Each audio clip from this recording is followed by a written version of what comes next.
Data protection and privacy teams are under more pressure than ever with new laws, AI oversight, data breaches, and the constant expectation to do more with fewer resources. That's why TrustArc built a modern privacy and data protection management platform powered by Arc Intelligence. It unifies your tools, automates the work that slows you down, and surfaces what matters most right when you need it. From guided quick actions to our intelligent assistant, Ask Arc, you get credible, contextual answers backed by expert research, not generic AI guesses. Finally, privacy that works the way privacy pros work. Learn how TrustArc helps teams move faster with confidence at trustarc.com/serious-privacy. That's trustarc.com/serious-privacy.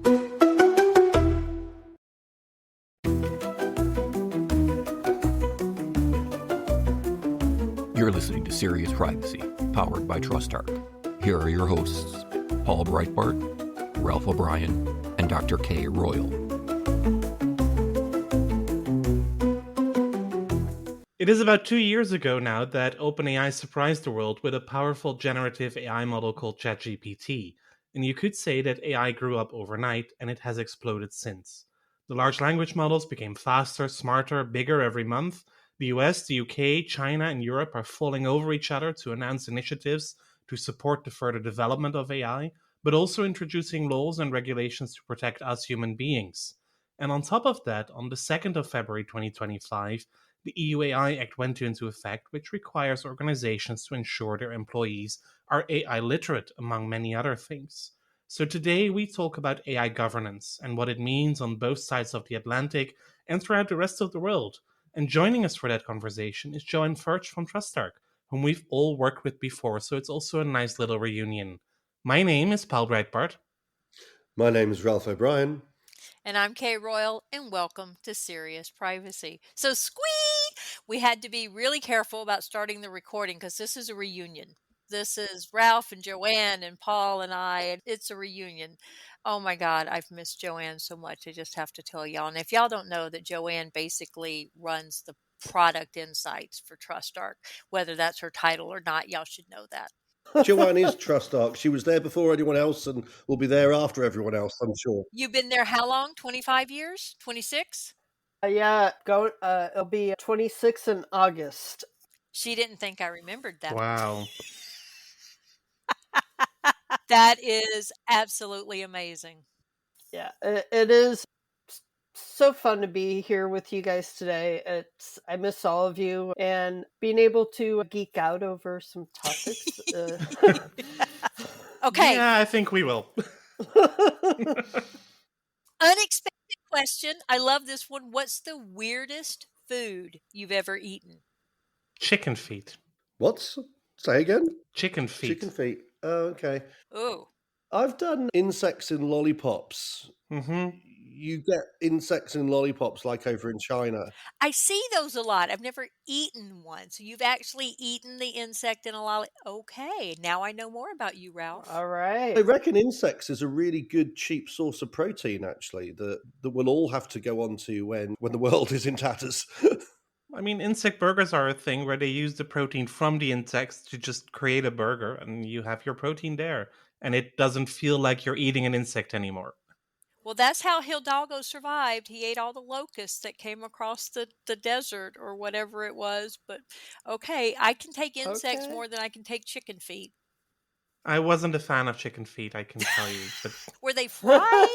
Were they sauteed? Yeah, they were. This was in China, also in China. It's interesting. There was also a rooster's head on the same dish, and I left that aside. That was a bit too much. I took a picture, and then I left it aside. Joanne, what you got? For me, probably some of the weirdest food I had was in South Korea. I can't remember the names of a lot of the different things I tried, but it was a meal where they served some authentic local South Korean dishes. Yeah, a lot of seafood, and some of it was very strange and chewy, and I'm looking forward to that for September. Oh, for me, it was rattlesnake bites. Oh. So when I first moved to Arizona, we went to one of the restaurants there. It's one of the famous hotel, whatever resorts in Scottsdale, but it was right near my apartment, so I had no idea. We went there and I had rattlesnake bites. So they take rattlesnake meat and they slice it up. It looks like sushi and they fry it or barbecue it or whatever the heck they do to it. And there you go. I can't tell you it tasted like chicken. I don't know what it tasted like. I ate it, but I was like, okay, I don't remember it being particularly strong flavored. And if you ever find yourself in Glasgow, I recommend a deep fried Mars bar. Oh, yes. What is that? That's really good. It's a Mars bar deep fried. Mars bar, the Yeah. chocolate thing. Oh, the Mars bars. Literally Mars bars. Okay, I thought you were Yeah, giving me literally the that. name of something weird. No. Like in batter in a fryer. Oh, okay. It's we call that fair food here Yeah. in the US. In Texas, they literally fry Twinkies. Or they fry cheesecake. You could get that at a Ren fair. They fry cheesecake. Have you ever had fried ice cream? Yes, fried ice cream is a delight. And we're back to the Serious Privacy Cookbook again. Yes, we are. We can't get away from it. Probably we can ask AI to just create the cookbook from all of the episodes, right? A segue. I'll see if I get there. But I have good news. My house is done. Oh. Yay! They finished the carpet yesterday, so while we were at the ER, and so the house is done. The only thing left is the sidewalk in front of my daughter's house, but the house is done, and so we're still probably not going to have a housewarming because now we feel really weird it being 4 months, 5 months after we moved in, however 6 months it's been. I only did mine after 6 months. That's fine. It's Yeah. fine, Kay. Yeah, let me try this one more time. I bet you didn't use AI to manage your housewarming. Probably not. So, okay, let's talk about AI. Who wants to dive in? Oh, wow. AI governance. Yeah, Joanne, what have you got for us? Yeah, I mean, we recommend people start. First, you got to figure out like what requirements apply to you. So, That's always a good place to start. yeah, I mean, first you need to understand what AI you have and where you fall, whether you're a provider or deployer, because that's going to help determine what requirements apply. And then you go down this tree of like, okay, what kind of AI do we have and what does it do? What is its purpose? And that's also going to determine which requirements further apply, whether it's high risk, because that's we're seeing the laws going is it's taking a risk-based approach in how you're managing AI and putting in those responsible practices. You need to look at it from a risk-based approach, and that's what we're seeing with like the EU AI Act, Colorado, even Virginia. The AI bill went to the governor for signature, so we're waiting for that one to get signed or what they're going to decide to do on that. But even there, they're taking that risk-based approach and how the requirements apply to organizations. But even if you're not doing even if your AI deployment or system is not high risk, you don't necessarily get off the hook either, though. If you're using generative AI, Colorado and Virginia, they were one of the first to pass a data protection Yeah. state law as well, weren't they? yeah, they were number 2, I believe, after California.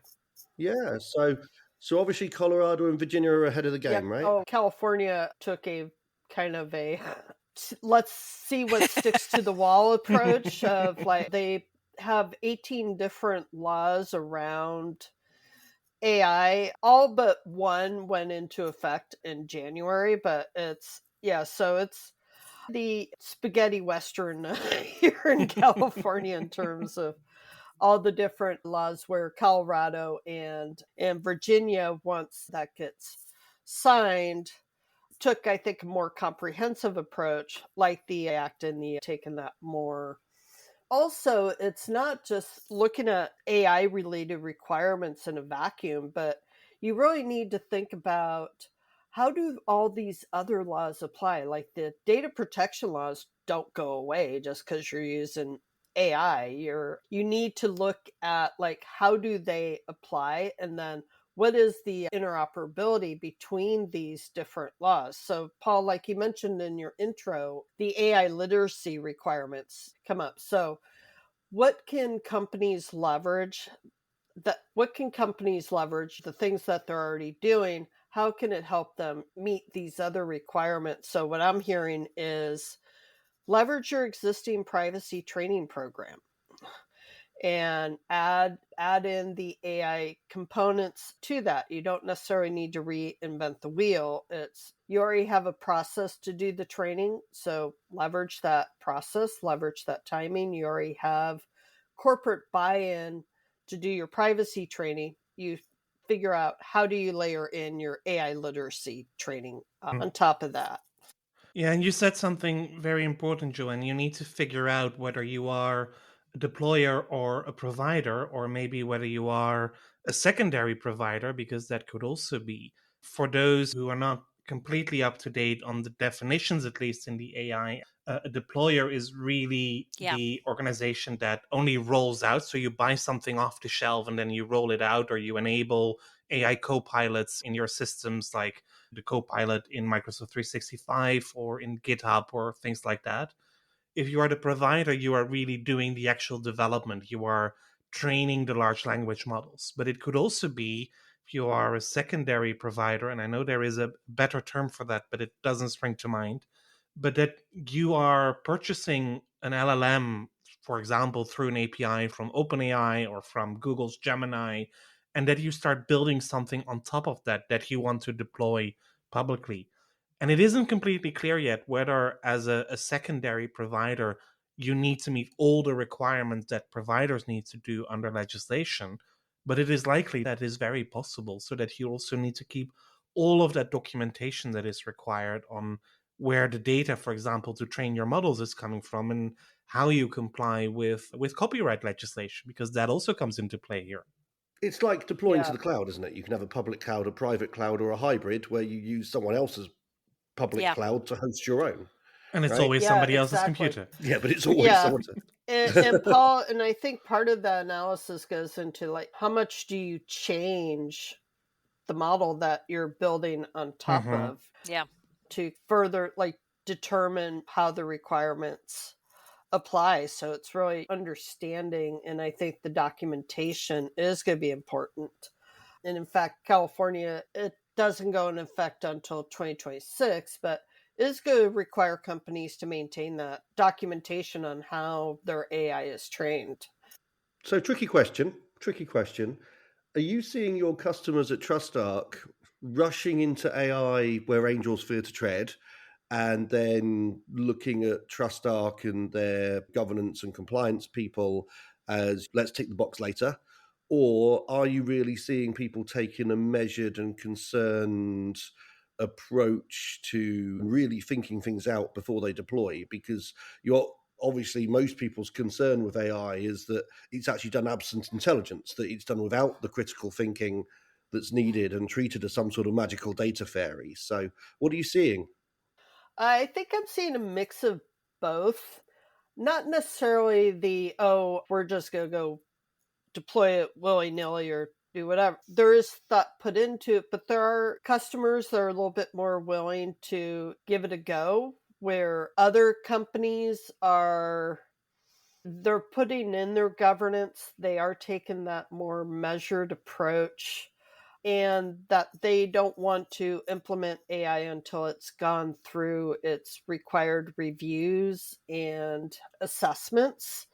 And so where we've integrated AI into our solutions where to help, our customers be more efficient, people are like, can we not turn it on? We would love to use it, but we need to go through our review process, approval process. So I think that's one of the things providers need to consider, is that, especially in the B2B space, organizations do have their review process, their governance process. They want to do their assessment.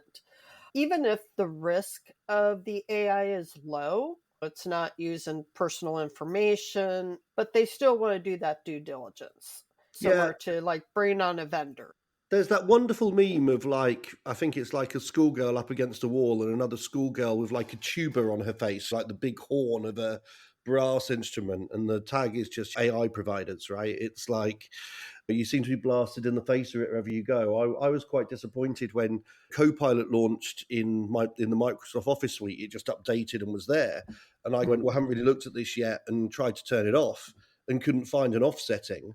And what was even worse, when I asked Copilot how you turn it off, it hallucinated a setting that wasn't there.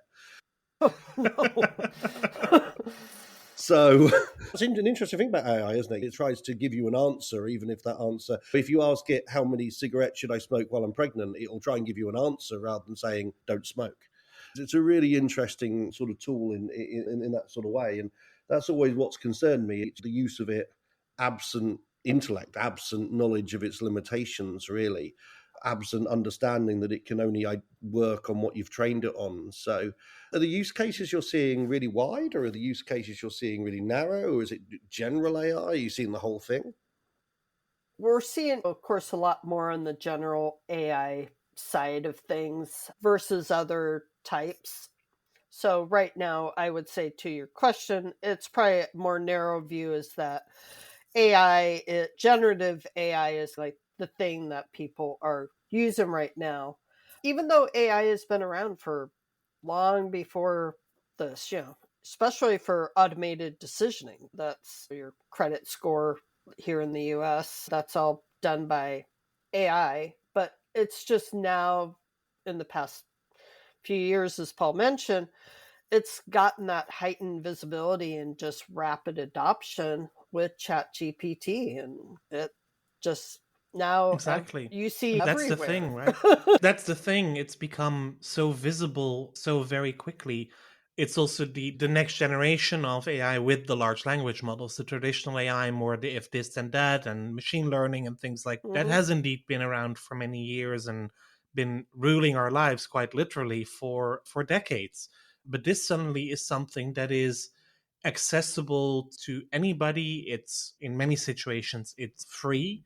Of course, we always pay with something, but we're not charged money against it, and makes a lot of the things that we need to do, sometimes at least, quicker, faster, doing research, looking things up. So earlier this week, there was a study announced here in the Netherlands that about a third of office employees is currently using some form of large language models as part of their day work. Oh, yeah. I love to use it to make sure whatever it is I'm writing is clear. But it didn't have a sexy marketing name, did it? That's what changed it. It's now got a. It was like the cloud. I mean, I was using Hotmail in 1998 on my university computer, right?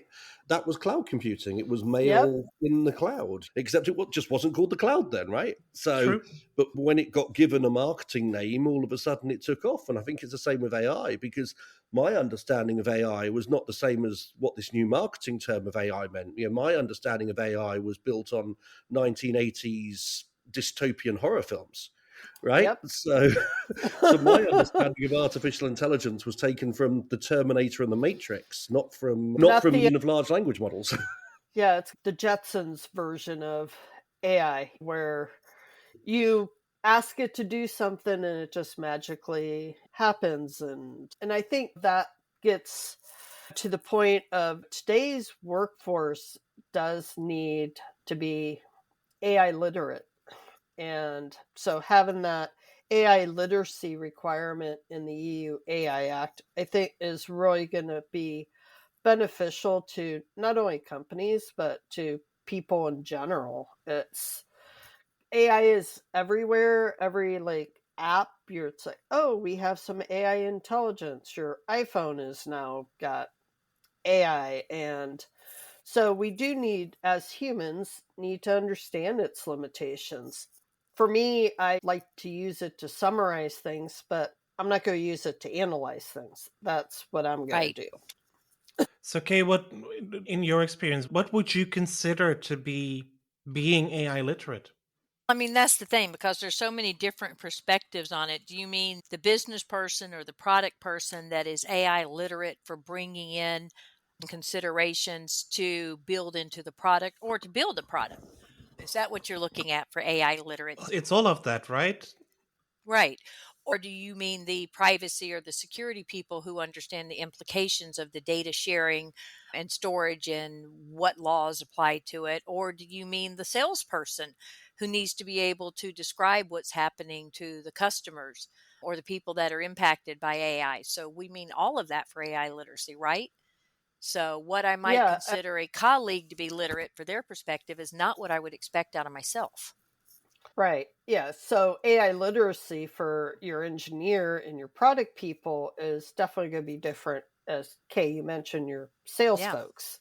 And then just as a regular consumer, my AI literacy will be different from that perspective versus, absolutely. And is that like expecting people to understand the implications of social media and cookie tracking and all of that? You expect the regular consumer to understand what does it mean about AI is working on your data. And that's the thing, right? As of the 2nd of February of this year, which is a month ago, all us Europeans need to be, at least in the EU, we need to be AI literate because the law prescribes that we are AI literate. If we work with AI, and as I just mentioned, about a third of European or at least Dutch employees work with AI. So they should understand what it is, what the implications are, how reliable it is or not, how they can use it, how they can better use Right, it, because right. prompting is a technique in itself. that is becoming a new art. And that's why workforce is It's good. becoming a new Yeah, profession. exactly. And when you say a new art, Joanne, you make me think of what are the implications IP wise in the generative AI, which we have not even touched on. Do you understand the implications of using generative But that was AI? the first court case, right, where a judge has said that copyright was Yeah. violated in training large language models. So, does the average person understand that? Do they understand what you mentioned earlier, Ralph, about the hallucinations? I mean, hell, we've got attorneys that are being Disbarred for chastised, I guess is a good word, for using AI in writing. And we've got law professors and schools and universities that are saying law students need to learn how to use AI to write their case briefs because 70% of them are using AI. The judges want you to certify you're not using AI. Coming up with make-up cases and case law. And I think I heard one supervising attorney respond back on the chastisement of what you expect me to cite check my lead attorney. Yeah, we do. That's what supervising means. Yeah, I mean, generally, I was always taught to treat something like AI as like the really dumb intern in the office. I mean, you wouldn't just We've send their all work, met those. you wouldn't just send your work out directly to the customer. You'd check it No, first, you right? need to check it. And Yeah. AI requires supervision. It does, exactly. It's like a 3-year-old child on jelly beans. With access to everything everywhere at once. With access to everything, an omnipotent child. I guess omnipotent's not a good thing because they don't No, know everything. They just can no, just access everything. I wouldn't say omnipotent. Yeah, but because the data out there, the Yeah. training sets, is not always the truth, right? Right. And that's where you got to be careful, especially as you're developing AI or if you're layering upon an existing AI model, it's like you need to think through what is the training data set because it is garbage in, garbage out. And sometimes it's not that it's garbage in. This is a point that bothers me. Sometimes the data is accurate. The data are accurate because data is plural. The data are accurate. It's just, it's wrong. Yeah. And the case that I typically give, I know the listeners have heard before on our AI cases, is if you wanted to know what population should you watch in a store that's liable to shoplift or do a holdup, you're going to go on the data of the ones that are convicted and imprisoned for shoplifting and what do they call it, aggravated theft or whatever for using a gun for a holdup. Guess what? Those are usually going to be your poor people, your underrepresented minorities that don't have the wherewithal to get out of the court cases. So the data is not crap. It's Right. the culture behind the data that's crap. So if you went by the data, yes, you would watch young African American males between the age of 18 and 23. I'm making that up off the top of my head, but that's typically the stat, right? Those are the ones that are in prison for it. Doesn't mean they're the ones that commit the majority of the crimes. It means they're the ones that get imprisoned. So the in that case the data is incomplete. Yeah. It's that you need to be looking at other data to get the population. Yeah. Yeah, and so that's how you introduce bias into your AI Exactly. model. And that's what, as companies are looking to develop it, deploy it, that's the things they need to think about. With like ChatGPT, oh yeah, it's fun, jump in and play with it. But where AI is being used to make decisions. Yeah, that's where your ethics come in. Mm-hmm. And that's the most important part about the AI literacy is make sure that someone understands the ethics behind what you're using the data sets for. Yep, exactly. So, Ralph, what do you encounter during trainings that you're giving? Is there a lot of appetite to learn more about AI? Are a lot of questions, a lot of knowledge or Actually, funny ignorance? enough, that's my next 2 days. Yeah, my next 2 days is exactly that, yeah. My Thursday, Friday, I'm in AI training. I mean, I also train the IAPP AI GP One day qualification. I'll take it. I keep saying I'm Yeah. going to, and I haven't done it yet. Well, that's been fascinating in itself because obviously that's had to evolve as a qualification as the technology has come into course. I mean, IAPP, I mean, to their credit, they were fairly fast to market with a Mhm. Yeah. qualification. Yeah, they were. But that meant, of course, that the qualification is evolving now. I mean, there's an argument that it's evolving so fast, you'll need to be an AI to keep up with it, right? When do I have to take the test by before I have to move to the new version? Oh, I don't know. Versions are changing all the time. Probably last week. Yeah, I could. Yeah, Which is exactly what happens when someone brings a product. It was last week. When do you need this back? This AI evaluation? We Mhm. launched last week. Yeah, I was actually in a company the other week who pulled me in because they'd had a bad experience. They had a load of people. They're actually in the energy smart meter Mm. arena, and they'd actually used some of their customers' data, and somebody implemented AI without really thinking about it. Well, Oops. let's just say it wasn't on their own AI. They'd put it in a more public forum, and obviously their customer was not necessarily happy about that because now that's part of a wider data set out there Yeah. that would have been proprietary to that customer. So I think there's some really interesting questions on about training and intellectual property and things like that. And really, my role was to go in and educate them. Not to say no, because we don't like to be no people. We don't like to be blockers. We like to be builders, We don't right? like to be And slow so and no. yeah, so but we do like to be the brakes that allow you to go fast, right? You can't go fast without good brakes on a car, as I know Trevor was very fond of saying.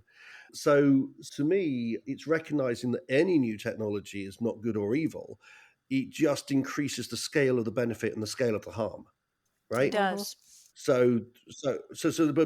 I think the problem with AI compared to other technologies is it looks like magic.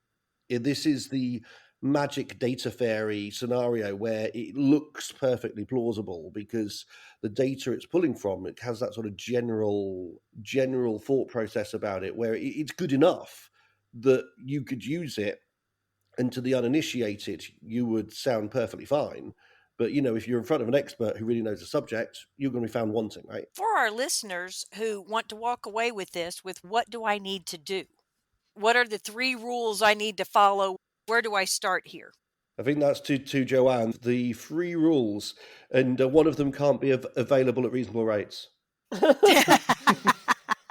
yeah. So it's our approach is first understand what you got, how you're in, how it's being used, understand the risks related to it, and then start to measure that compliance against the requirements that are applicable to you. And really, I think the way companies can do that is take a framework approach.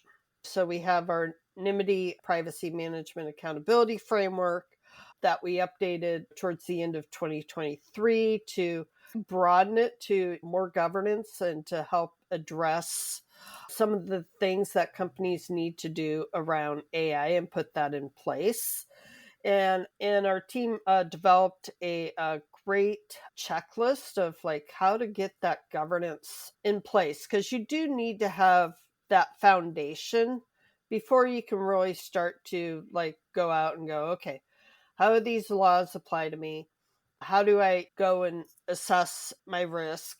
Because first you need to understand, have your foundation of here's our governance, here's how we're using AI. We know this is where it's at within our organization. Then you can start to do that analysis and assessment of like, okay, what are my legal obligations? What requirements apply to me? And then let me go assess that risk. And sometimes you may not even know if AI is being used. And Right. that's where you want to maybe just have a Sometimes. real basic questionnaire that goes out to your system owners and understanding, is AI being used within these systems that you're using to manage a certain business process? How is AI being used in your hiring process? So this is AI, and this is your data, and this is your data on AI. yeah. Frying pan. Fire. I don't think it's quite the fire, but I think it's... I have a new sticker idea. Yeah. There's going to be a frying pan and fire in there somewhere. Yeah. Oh, And I mean, boy. you rightfully say, Joanna, it's you need to make all kinds of assessments, so it is never black and white. And No. for me, that also means that as an organization, you will need to come up with some sort of risk appetite. Where are we okay taking the risk? Where are we not? What kind of risks are acceptable? Which ones are not? For example, do we as a deployer of AI care about copyright, or do we leave that responsibility with the provider? How strict are we going to be there? What do we allow for our customers? What do we allow for employees? Yeah. You need to go upstream and downstream. Yes, but Yeah. also create a list of do's and don'ts for your employees. This is what they do, and the one don't that you cannot have on there is don't use AI, because people will use AI. Right. Whether you like it or not. So Yes. you better make sure that you talk to them Yeah. about how to do so responsibly. Exactly. Like, don't put sensitive corporate data into AI. People will use it because they're curious, and Yeah. with good Mhm. reason. It's all over the news, it's all over the internet, it's out there. So that is also something I think responsible organizations should recognize. Agreed. Yeah, it's not don't, but this is how you can Yep. use it. Okay. And is that a good note to end on? Unless Ralph has any final wise words. Final Oh, wise millions. words, Ralph. Millions of Ooh. them. No pressure, Ralph. Always tip your waiter. Now tip- that was And we're serious done. privacy. That was Serious Privacy. This wraps up our podcast for this week. Please do share the episode with your friends and colleagues, because we love to get more listeners. And join the conversation on LinkedIn or on Blue Sky. You'll find us under Serious Privacy on both platforms. You'll find Kay as Heart of Privacy, Ralph as IGR O'Brien, and myself as Europol B. Until next week, goodbye. Goodbye. Bye, y'all. If you're a data protection or privacy professional, you already know the pressure.